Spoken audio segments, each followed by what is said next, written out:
This is not your ordinary Bible story. It's a tale of betrayal, courage, and divine justice, where a woman refused to be forgotten. Her name was Tamar, and the man who wronged her, Judah, the son of Jacob.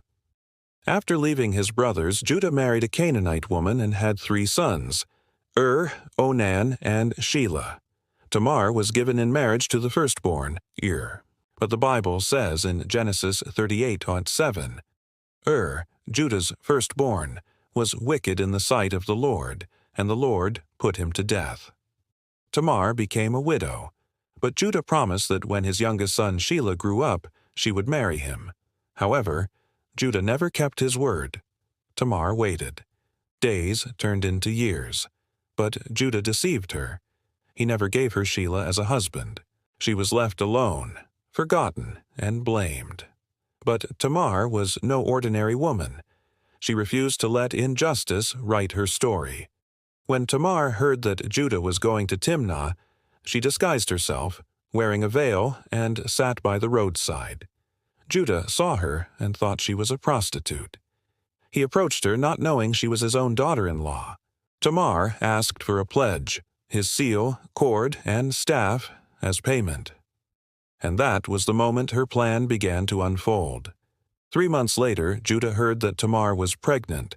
Angrily, he said, "Bring her out and let her be burned."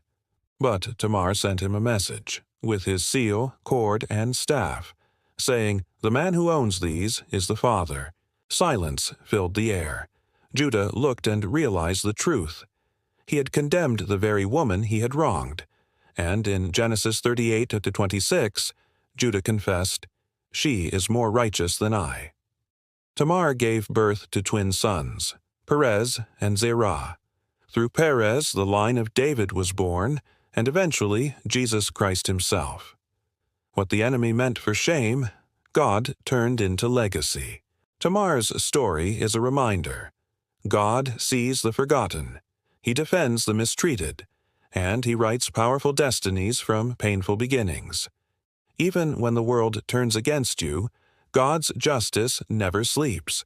When people fail you, God will still fulfill his promise in his own perfect way.